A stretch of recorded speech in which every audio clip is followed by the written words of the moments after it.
नमस्कार गोहार। छत्तीसगढ़ में आप सभी का स्वागत है। मैं हूं आपके साथ दिव्यांशु जोशी। छत्तीसगढ़ में विधानसभा चुनाव अगले साल होने हैं। ऐसे में भाजपा सियासी जमीन को और मजबूत करने में जुटी हुई है ताकि मिशन 2023 के दंगल में सत्ता पर काबिज हो सके। इसके लिए बीजेपी जहां संगठन मजबूती पर ध्यान दे रही है तो वहीं पार्टी का आरक्षण पर भी फोकस है। यही वजह है कि हाल ही में भाजपा कोर ग्रुप की एक बैठक हुई थी। इसमें चुनिंदा नेताओं को ही बुलाया गया था। बैठक में आरक्षण एक अहम मुद्दा रहा।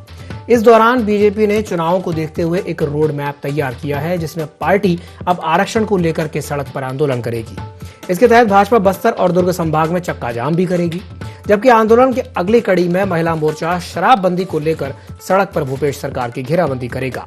वहीं सत्ता पक्ष का कहना है कि बीजेपी में सब कुछ ठीक नहीं चल रहा है, अविश्वास का वातावरण बना हुआ है। आइए आपको सुनवाते हैं क्या कुछ कहना है सत्ता पक्ष का और विपक्ष का।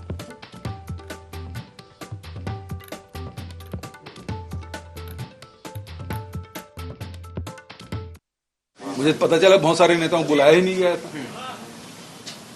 तो एक अविश्वास का वातावरण भाजपा के अंदर ही है। और जो बैठक है वो बैठक में बड़े नेताओं को दूर रखा गया है।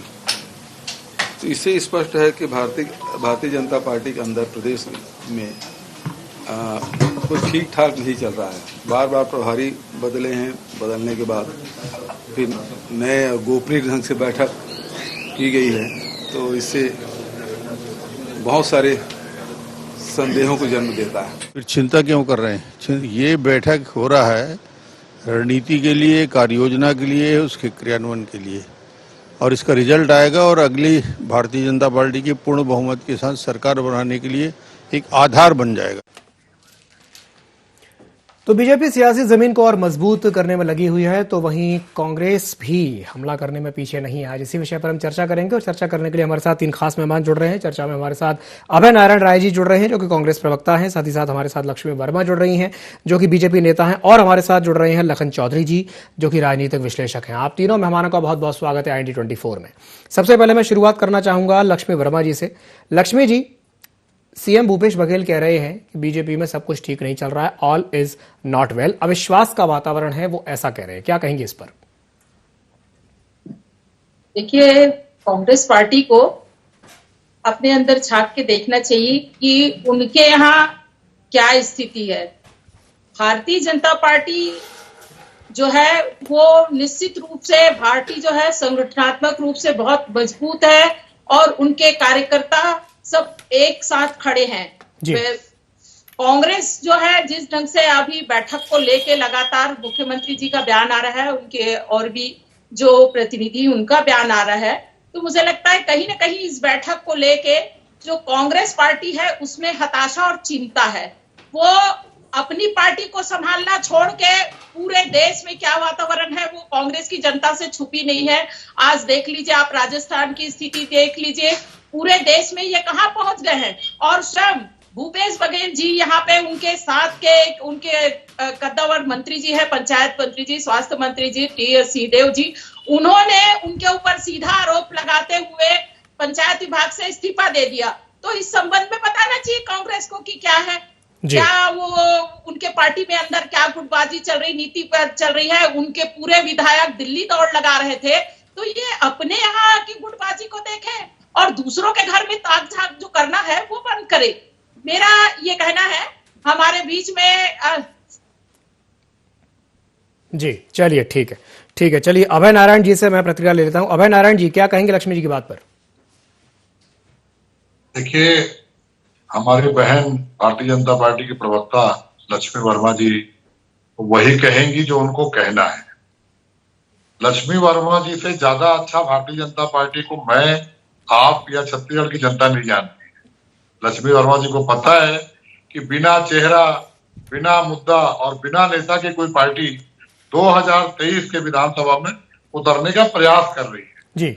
और दिल्ली का हाईकमान इस बात से चिंतित है कि छत्तीसगढ़ भारतीय जनता पार्टी का जो 2018 में रिजल्ट आया, 15 साल सरकार में रहने के बाद जी 15 सीट भी भारतीय जनता पार्टी के पास नहीं है और बड़े बड़े चेहरे धराशायी हो गए और कांग्रेस के सब नए चेहरे जिनको कांग्रेस ने पहली बार टिकट दिया, जो जनता के उम्मीदवार थे और कांग्रेस के उम्मीदवार बने, वो सब जीत के आए और 67 सीट के साथ भूपेश बघेल जी मुख्यमंत्री बने और आज 71 सीट है।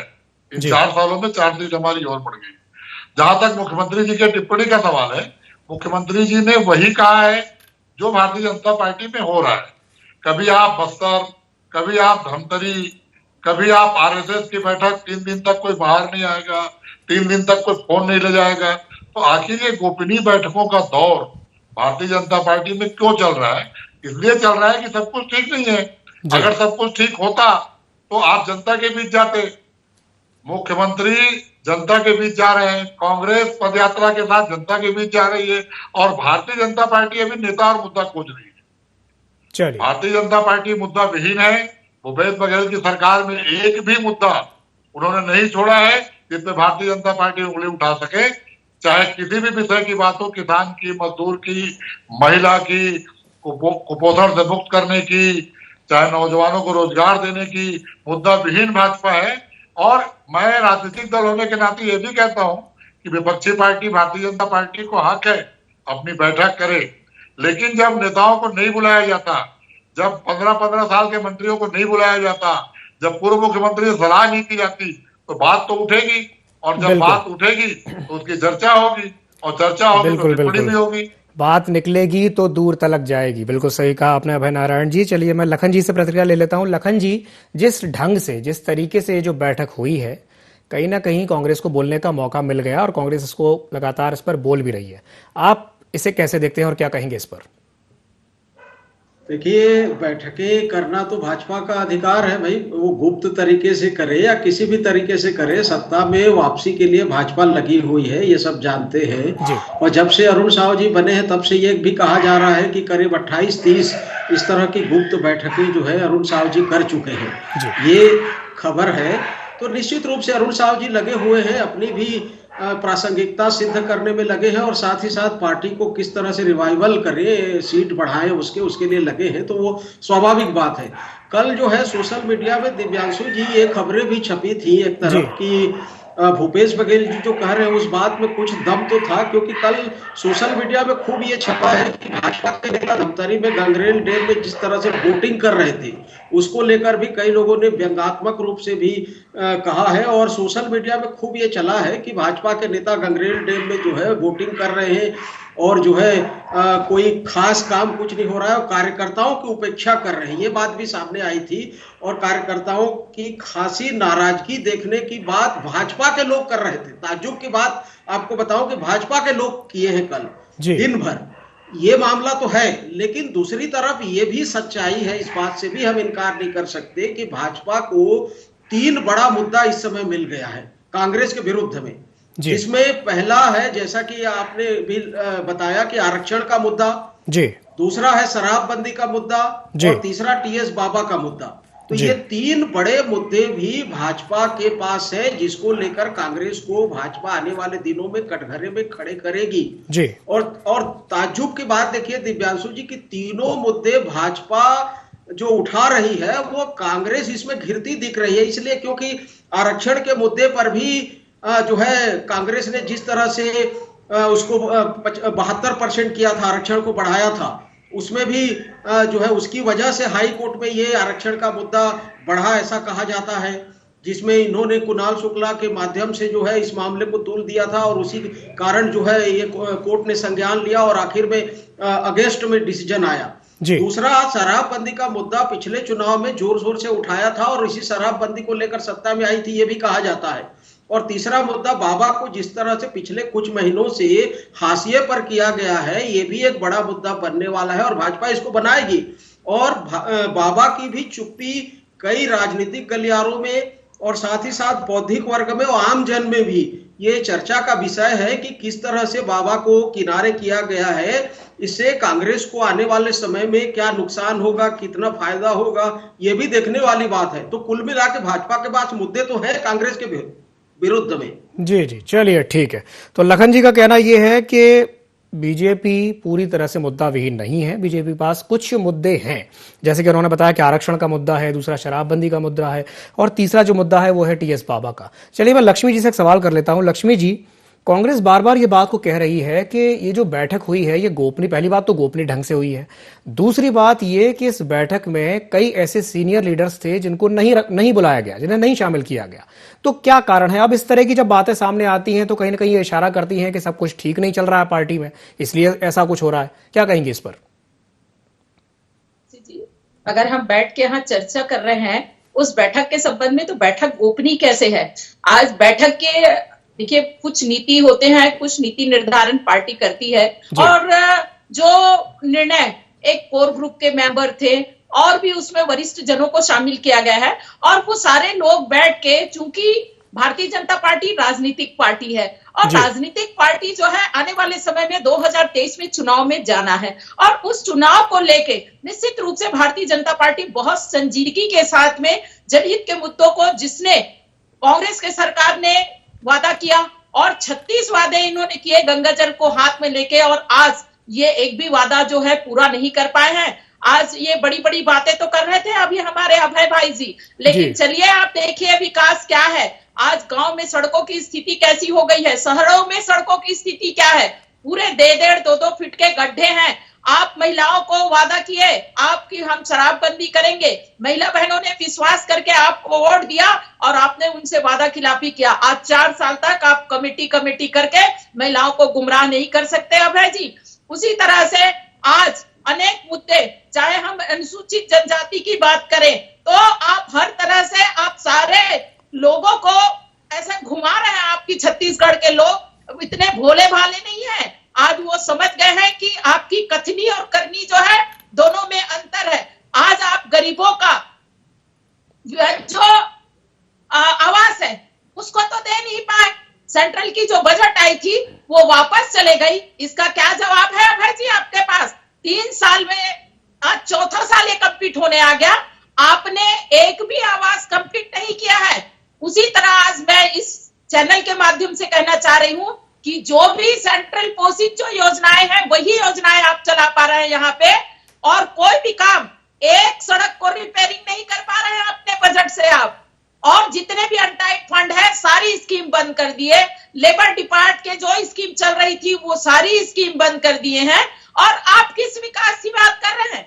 किस विकास की बात कर रहे हैं अभय जी? आप लक्ष्मी जी, बिल्कुल जनता ने आपको जी बिल्कुल बिल्कुल। देखिए आपका सवाल उठाना वाजिब है, लेकिन जब भी आप इस तरह से आप ही या बीजेपी के कोई भी प्रवक्ता जब आते हैं वो एक बात बोलते हैं कि इन्होंने जो है वादे पूरे नहीं किए। मैनिफेस्टो में 36 वादे किए थे, लेकिन 36 में से एक भी वादा पूरा नहीं हुआ। लेकिन उसके बाद जब कांग्रेस से हम प्रतिक्रिया लेते हैं तो वो कहते हैं कि नहीं ऐसा नहीं भाई, 36 में से हम 30 वादे तो ऑलरेडी पूरा कर चुके हैं। वो कहते हैं कि ज्यादातर वादे पूरे हो चुके हैं।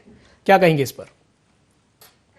उनसे मुझे उनसे जवाब चाहिए और आंकड़ा प्रस्तुत करें इस मंच में कि उन्होंने जो जितने वादे जो किए हैं उनको किन किन हिसाब से पूरा किया है।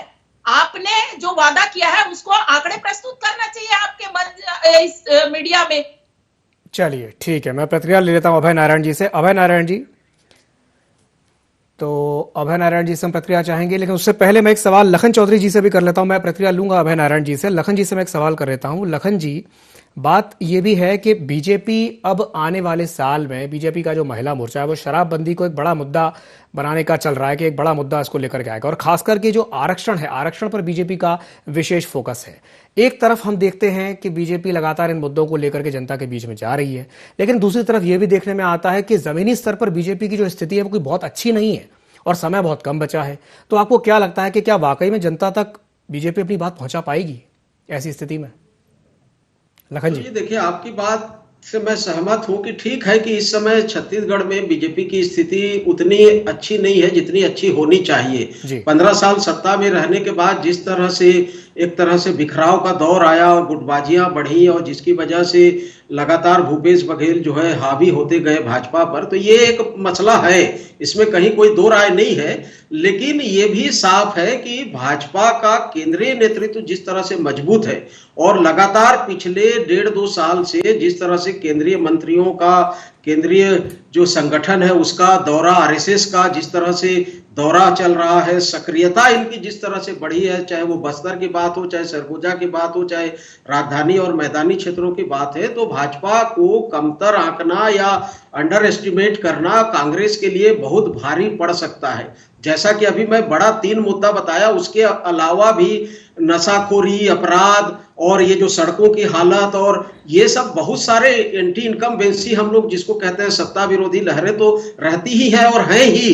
तो ये सब चीजों को लेकर भाजपा जिस तरह से सक्रिय होती दिख रही है, तो इस सक्रियता से कांग्रेस को अच्छा खासा नुकसान हो सकता है यदि ये लोग अभी भी नहीं संभले तो। जैसा कि बाबा वाला मुद्दा को लेकर जो है कांग्रेस को एक बहुत बड़ा जो है नुकसान हो सकता है आने वाले दिनों में, क्योंकि बाबा का जो जनाधार है, क्योंकि उनकी स्वच्छ छवि और बहुत अच्छा व्यक्तित्व के नाम से उनकी जो प्रसिद्धि है छत्तीसगढ़ में, तो उसकी वजह से, और उसको लगातार हाशिए पर अभी भी किए हुए हैं कांग्रेस भूपेश बघेल जी। तो ये इस तरह के कई मुद्दे हैं जिनको लेकर भाजपा अभी अब सक्रिय हो गई। 1 साल का समय बचा है, अभी बहुत समय बाकी है और भाजपा इन सारे मुद्दों को लेकर कांग्रेस के लिए खतरा पैदा कर सकती है और जो है परेशानी तो पैदा जरूर कर सकती है। लखन जी, मैं आपकी बात से पूरी तरह से सहमत हूं। ये बात आपने बिल्कुल ठीक कही कि केंद्रीय नेतृत्व लगातार प्रयास कर रहा है, बड़े बड़े नेता आते हैं, दौरे करते हैं, रणनीतियां बनाई जाती हैं, बैठकें होती हैं, वो सब ठीक है।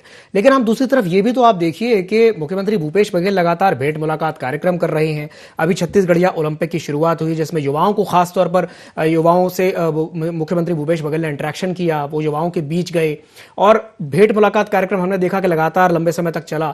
तो जो सक्रियता कांग्रेस की दिख रही है, कांग्रेस की तो सक्रियता दिखाई दे रही है जमीन पर, लेकिन बीजेपी की जितनी सक्रियता दिखनी चाहिए उतनी अभी तक नहीं दिखाई दी है। क्या कहेंगे लखन जी?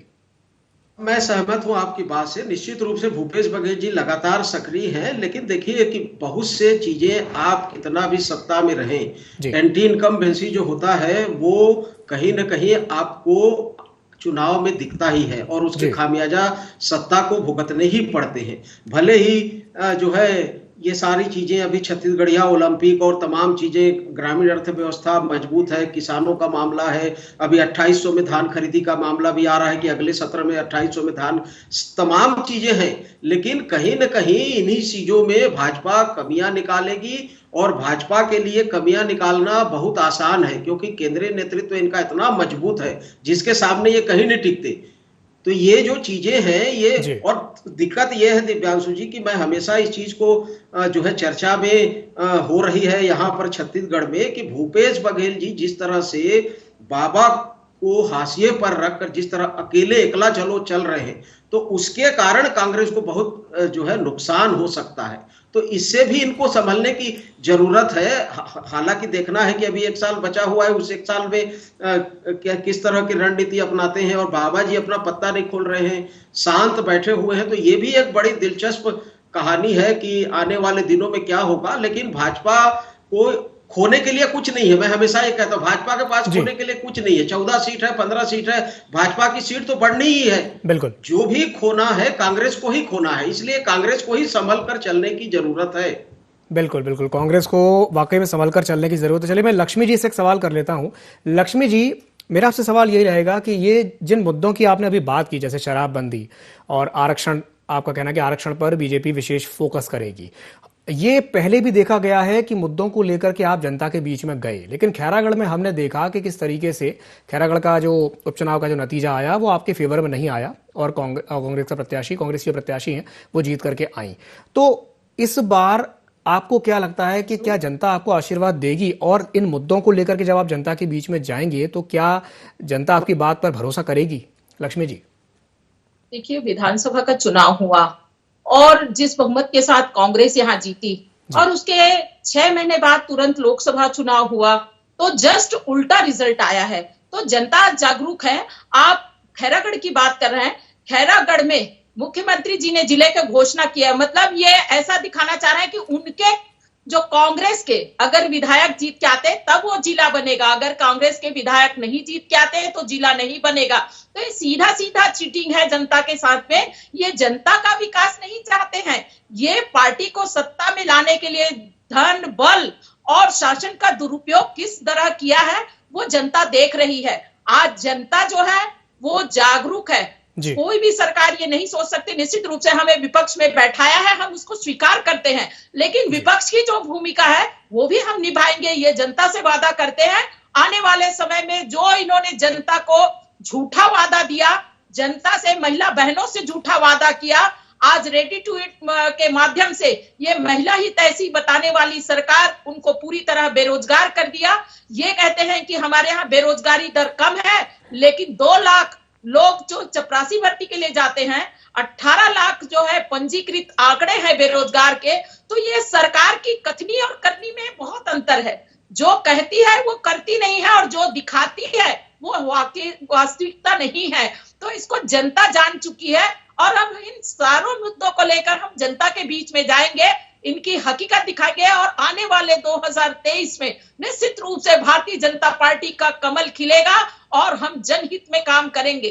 भारतीय जनता पार्टी हमेशा से वैचारिक पार्टी रही है, वो सेवा भाव से जनता के बीच में काम करती है, और हमेशा उनका एजेंडा जो होता है स्पष्ट होता है। हम राष्ट्रवादी पार्टी है, और राष्ट्र हमारे लिए सर्वोपरि है। हमारे लिए व्यक्ति सर्वोपरि नहीं है कांग्रेस की तरह। कांग्रेस में व्यक्तिवाद राजनीति हावी है, लेकिन हमारे यहाँ हमारे लिए राष्ट्र सर्वोपरि है। ये मैं आपको बताना चाहती हूँ। ये अंतर है कांग्रेस और बीजेपी के बीच में। मेरे अभय भाई जो है वो बात बड़ी बड़ी कर रहे थे। बात बड़ी बड़ी करने से नहीं होता है। आज पूरा देश है, देखिए, भारत जोड़ो यात्रा में निकले हैं, लेकिन यहाँ पे कांग्रेस तोड़ो यात्रा चल रही है। तो ये संगठित ये संगठन है इनका।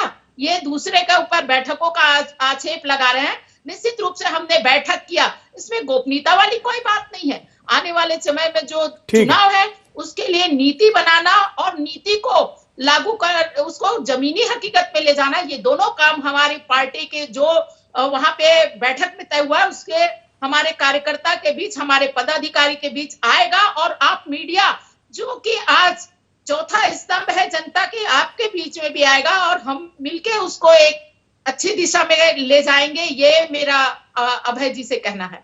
चलिए ठीक है, ये ठीक है। बेवजह चिंता कर रहे हैं कांग्रेस के लोग, क्योंकि इनमें घोर निराशा आ गई है, और ये सोच में पड़ गए कि आखिर भारतीय जनता पार्टी इतने आक्रामक रूप से इनके जो किए गए वादा खिलाफी है उनको जनता तक के ले जाने के लिए तैयार है। तो ये इनकी चिंता का विषय है। इनके बीच में विरोधाभास है, उनको जनता जानेगी, ये इनको चिंता है। चलिए ठीक है, आपकी बात भी ठीक है। मैं लखन जी से एक अंतिम सवाल कर लेता हूं। लखन जी, अभी लक्ष्मी जी की बात हम सुन रहे थे, उन्होंने बेरोजगारी शब्द का प्रयोग किया कि बेरोजगारी की उन्होंने बात की, लेकिन जब centre for monitoring of Indian economy यानी CMI के जब आंकड़े आते हैं, अभी हाल ही में आंकड़े आए, तो देखते हैं कि छत्तीसगढ़ में सबसे कम बेरोजगारी दर है। तो ये विरोधाभास दिखाई देता है कि वो कहते नहीं बेरोजगारी है, आंकड़े कुछ और कह रहे हैं कि नहीं छत्तीसगढ़ में बेरोजगारी सबसे कम है। क्या कहेंगे इस पर? देखिए, आंकड़े के हिसाब से विरोधाभास तो है निश्चित रूप से। अभी तो जो रिपोर्ट आई है अभी लेटेस्ट, उसमें तो और कम हो गया है, मतलब नगण्य, नील जिसको कहते हैं कि 1%। पहले तो 0.6 या 0.4, 0.7 होता था, अभी तो 0.2 है। मतलब इतना, ये तो आंकड़ों का जो खेल है, माया जाल होता है, वो तो है। लेकिन शहरी क्षेत्रों में बेरोजगारी तो है, इसमें कहीं कोई दो राय नहीं है। लेकिन आंकड़े भी अपनी जगह सही हैं, क्योंकि CMI भी एक रेपुटेड इंस्टीट्यूशन है और अंतरराष्ट्रीय संस्था है।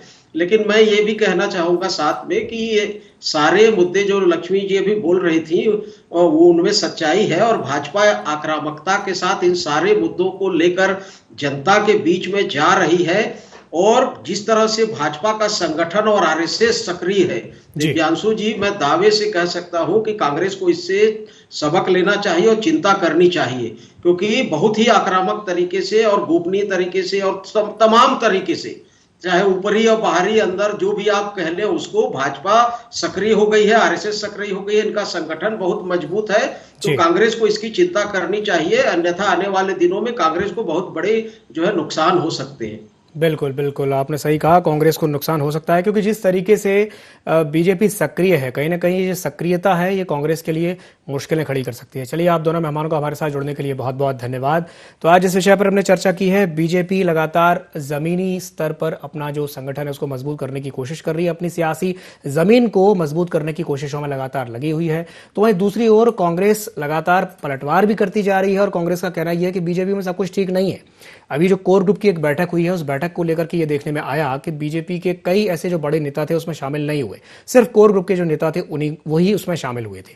तो इस बैठक के बाद कांग्रेस को बोलने का मौका मिल गया और कांग्रेस ने साफ तौर पर यह कहा भी है कि बीजेपी में सब कुछ ठीक नहीं है। और इस तरीके से अगर इस रूप में बीजेपी जनता के बीच में जाएगी तो ये देखने वाली बात होगी कि जनता बीजेपी की बात को कितनी गंभीरता से, कितने सीरियसली लेती है, ये देखने वाली बात होगी। तो गुहार छत्तीसगढ़ में फिलहाल के लिए इतना ही। मुझे दीजिए इजाजत और आप बने रहिए IND24 के साथ। नमस्कार।